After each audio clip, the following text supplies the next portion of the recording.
El sábado 25 de abril, una bomba explotó en la carretera panamericana en el departamento de Cúcuta, Colombia, destrozando varios vehículos y dejando al menos 21 personas muertas. Más de 50 personas resultaron heridas. Aunque este fue el más visible entre una serie de ataques recientes, dado el tipo de arma y la cantidad de muertos, estuvo lejos de ser el único.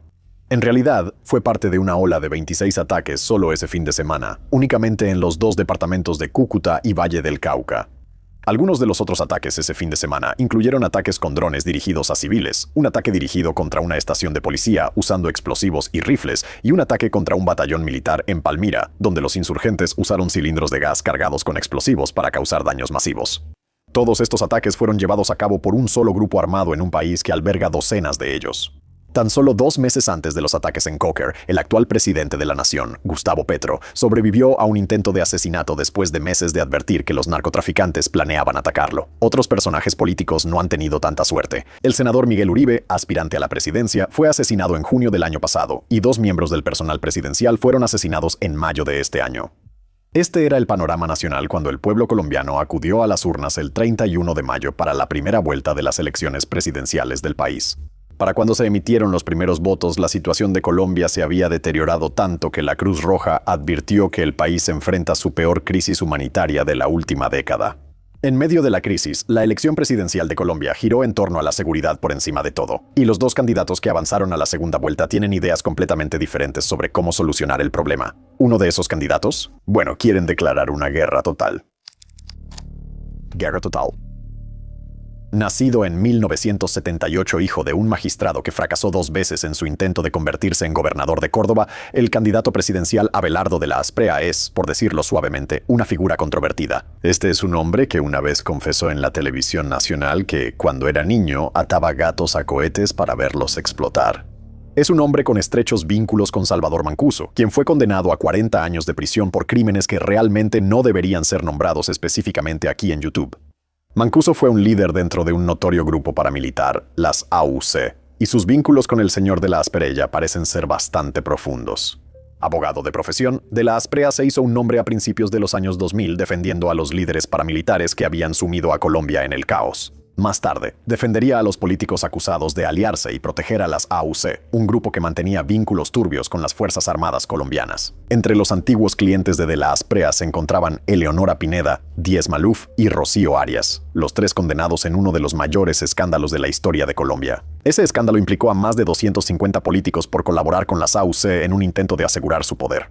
Sin embargo, el cliente más polémico de la Asprea ni siquiera es colombiano. Ese sería Alex Saab, un exministro venezolano que era extremadamente cercano al ahora capturado presidente Nicolás Maduro. Al igual que Maduro, Saab es actualmente bajo custodia del sistema de justicia penal estadounidense, siendo juzgado por su presunta participación en una extensa conspiración internacional de lavado de dinero. A pesar de todos estos vínculos con el lado turbio de la política latinoamericana, De la Asprea ha pasado por una transformación política, reinventándose como una figura dura contra el crimen que es la única esperanza de Colombia para calmar el caos en el país. Ha adoptado el apodo de El Tigre, que según él representa su carácter y disposición para luchar por el pueblo colombiano. Y aunque este es su apodo preferido, los observadores lo han bautizado como la versión colombiana de Nayib Bukele de El Salvador. Incluso se parece a Bukele, y realmente queremos decir que de verdad parece que intenta parecerse a él. Ahora, por supuesto, Bukele es el presidente salvadoreño cuyas políticas han reducido la tasa de homicidios de su país de 53.1 asesinatos por cada 100.000 personas en 2018 a 1.9 por cada 100.000 en 2024. Dada la crisis de seguridad interna de Colombia y dado el hecho de que un candidato podría señalar las políticas al estilo de Bukele como una posible solución, no es difícil ver por qué De la Asprea querría verse similar, sonar similar y hacer promesas similares. Pero Bukele logró una disminución tan dramática en los homicidios en El Salvador haciendo 2 cosas. Primero, a los pocos días de asumir el cargo, lanzó el Plan de Control Territorial, que implicó una mayor presencia militar en las zonas con mayor presencia de pandillas. Su objetivo, aparte de arrestar a personas involucradas en delitos, era acabar con la extorsión, una de las principales fuentes de financiamiento de las pandillas. Al mismo tiempo, la administración de Bukele declaró un estado de emergencia temporal en el sistema penitenciario del país, poniendo 28 cárceles bajo encierro total. Todo esto se hizo con el objetivo de evitar que los líderes de las pandillas, la mayoría de los cuales estaban en prisión, se comunicaran con sus afiliados y coordinaran ataques violentos. Esto sentó las bases. Luego, en marzo de 2022, tras un enorme aumento en los homicidios que dejó 87 personas muertas en un solo fin de semana, el gobierno de El Salvador declaró un estado de excepción, suspendiendo los derechos constitucionales y otorgando poderes ilimitados a las fuerzas de seguridad. Más de 85,000 personas han sido arrestadas desde que se instituyó el estado de excepción. Para albergar el exceso de detenidos, el gobierno construyó el Centro de Confinamiento del Terrorismo, mejor conocido como CICOT, una mega prisión para 40,000 personas que ahora es la más grande del mundo. Los prisioneros de CICOT no reciben visitas y nunca se les permite salir al aire libre.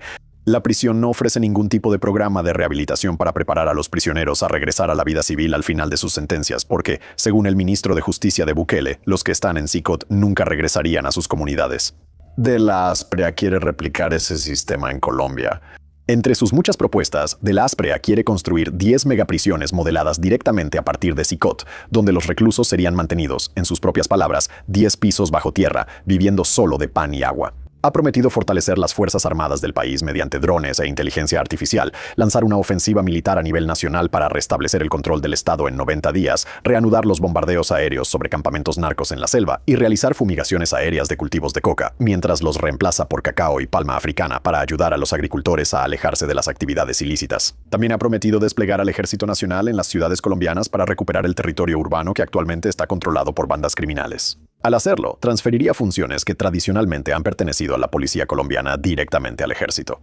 De la Rosa ha sugerido que autorizaría a la policía a disparar contra manifestantes que consideren violentos y ha planteado la posibilidad de flexibilizar las restricciones para que los civiles porten armas de fuego bajo ciertas condiciones. Pero quizás lo más importante es que ha descartado cualquier esperanza de un proceso de paz con los paramilitares de Colombia y sus redes criminales organizadas. En cambio, le dijo a la Associated Press que desataría la ira de Dios sobre los narcoterroristas y cualquiera que él haya declarado objetivo militar, eliminándolos como cucarachas y ratas.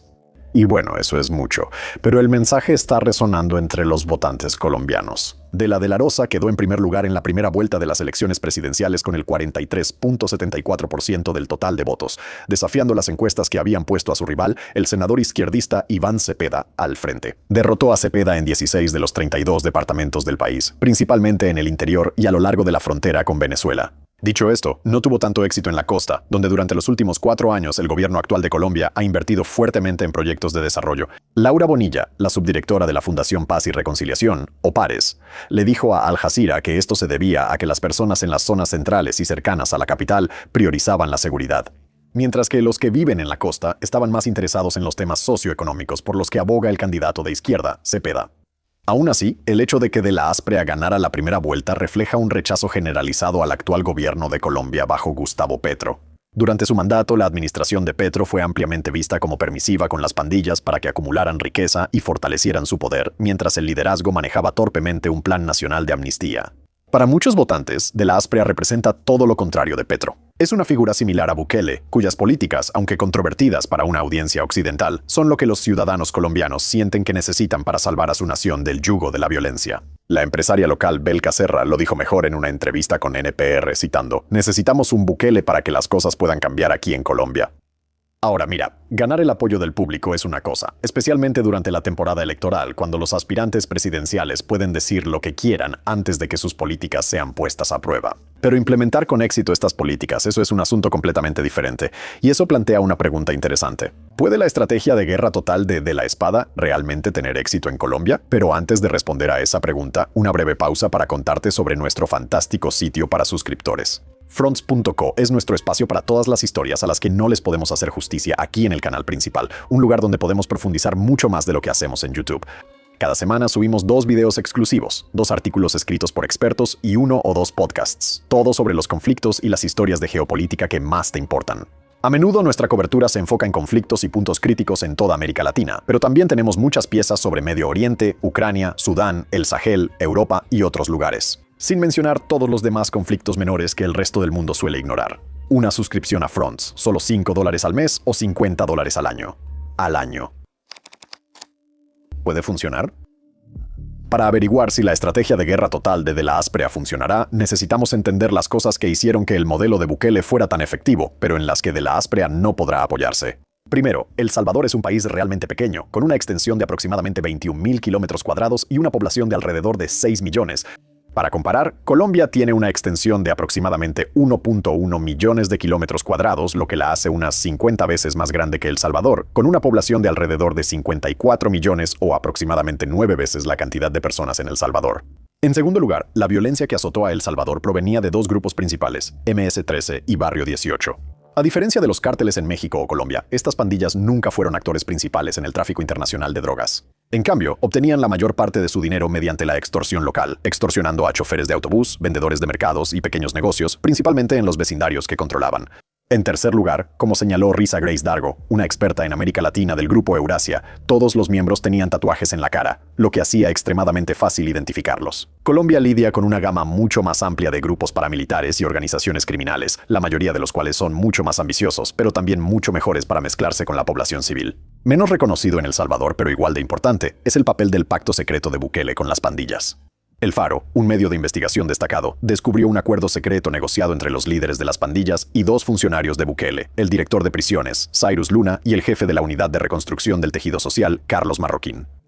A cambio de controlar las ventas de concesiones dentro de las cárceles y la promesa de programas sociales y económicos tanto dentro como fuera de las prisiones, los líderes de las pandillas prometieron mantener bajos los índices de violencia.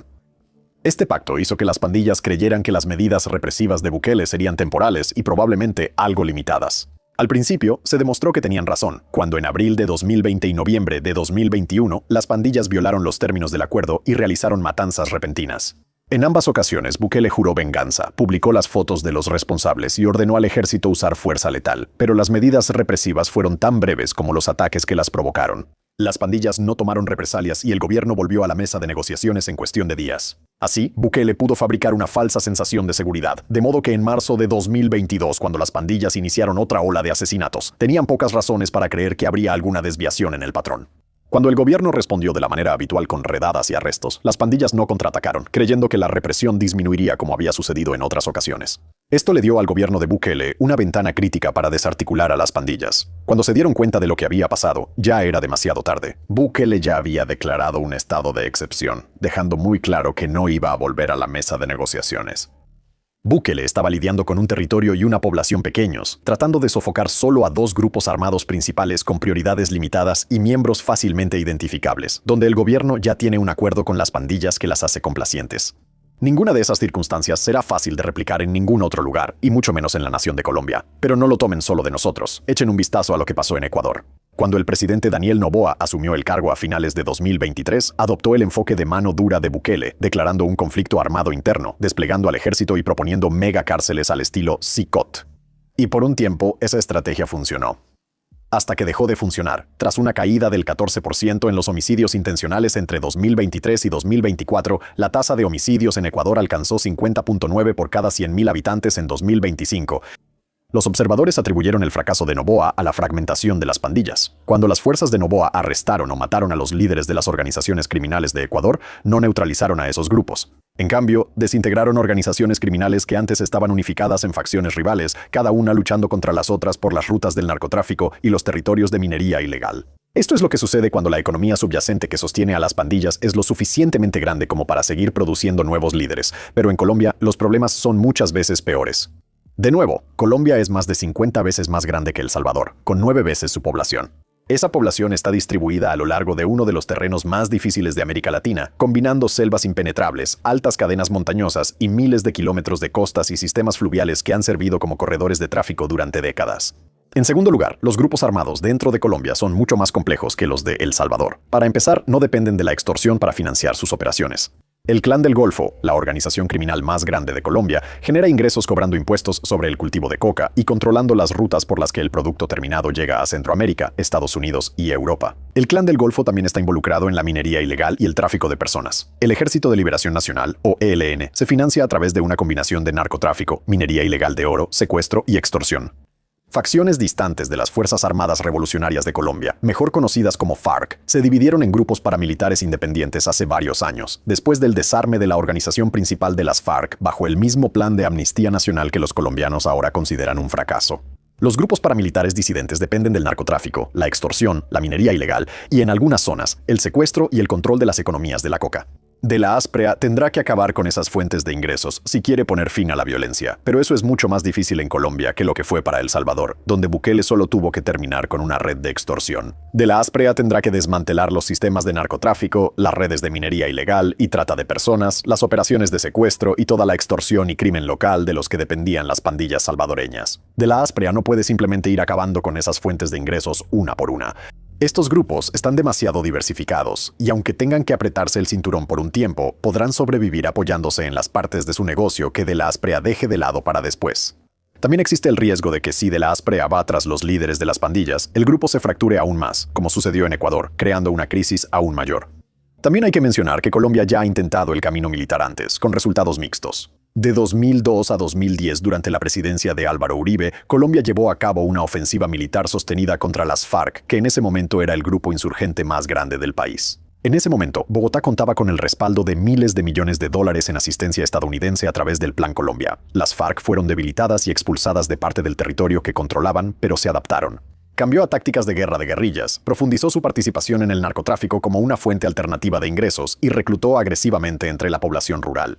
Finalmente, las FARC firmaron un acuerdo de paz con el gobierno, pero facciones internas resistieron el proceso de paz y se convirtieron en los grupos disidentes activos que mencionamos anteriormente. Más importante aún, incluso si las FARC depusieron las armas, fue el único grupo que lo hizo.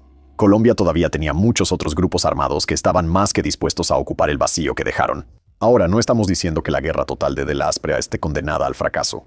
En cambio, estamos advirtiendo que Colombia es fundamentalmente diferente de El Salvador, y lo que funcionó en este último podría no funcionar en el primero, al menos no sin cambios considerables. Pero De la Asprea aún no es el presidente de Colombia, aunque todas las señales sugieren que ganará. Los votantes todavía tienen que elegir entre su plan de guerra total y la alternativa, paz total. La alternativa para el pueblo colombiano, la paz total, es una ideología que está profundamente ligada al actual presidente Gustavo Petro, el primer presidente de izquierda en la historia del país y el presidente número 35. La premisa básica de la paz total era ofrecer a los grupos armados del país un paquete de incentivos, incluyendo la posibilidad de conservar parte de su riqueza, la suspensión de operaciones militares en su contra y sentencias reducidas. A cambio, ellos se desarmarían y regresarían a la economía legal. La paz total ya estaba en marcha antes de que Gustavo Petro fuera elegido, pero después de asumir el cargo, anunció un alto al fuego de 6 meses con los 5 grupos armados más grandes. Y aunque el alto al fuego era una buena idea en teoría, la mayoría de los expertos en seguridad creen que se organizó de manera apresurada. Un experto le dijo al grupo de monitoreo de conflictos a ACLED, cito, no tenía protocolos, mecanismos de supervisión ni una demarcación territorial de dónde debían permanecer los grupos armados mientras tanto. El ELN negó de inmediato que hubiera aceptado algún alto al fuego, y el gobierno suspendió sus altos al fuego con otros 2 grupos en cuestión de meses porque habían violado los términos del acuerdo. Ese patrón se mantuvo durante los siguientes 3 años. Acuerdos anunciados, violados, suspendidos y reanudados, mientras los grupos se fortalecían constantemente durante todo ese tiempo. De alguna manera, era similar a Bukele antes de la represión, excepto que en Colombia las medidas de mano dura nunca llegaron. Para cuando Colombia llegó a la temporada electoral, la paz total era ampliamente considerada un fracaso. En una encuesta, el 52% de los encuestados dijo que la iniciativa no era viable y el 68% dijo que la situación de seguridad estaba empeorando. Una razón clave para esto es que los grupos armados habían aumentado su número de 6.500 en 2017 a al menos 25.000 en 2025 y que la tasa de homicidios seguía siendo increíblemente alta, con 25.8 por cada 100.000 en 2025. El hombre que le pide a Colombia que lo intente de nuevo es el senador Iván Cepeda, un aliado de mucho tiempo del presidente Petro, y es ampliamente visto como el arquitecto de la paz total. Cepeda es una de las figuras más trágicas en la política colombiana. Su padre, periodista y secretario general del Partido Comunista Colombiano, fue asesinado por paramilitares con vínculos con el Estado colombiano. Eso convierte a Iván Cepeda en una de las víctimas más reconocidas de la violencia que Colombia ha soportado a lo largo de la historia moderna. A pesar de este encuentro temprano con la violencia, Cepeda sigue siendo un creyente en la paz total. En una entrevista con El Tiempo, argumentó que la paz total no era responsable del fortalecimiento de los grupos armados ni del aumento de la violencia en regiones como el Cauca. Él culpó el crecimiento de los grupos a la economía ilícita de Colombia y a la falta de soluciones y recursos en las zonas pobres. Con ese fin, ha dicho que ampliaría el estado de bienestar, fortalecería programas como los subsidios para adultos mayores y construiría nuevas universidades para dar a los jóvenes colombianos la oportunidad de adquirir habilidades significativas.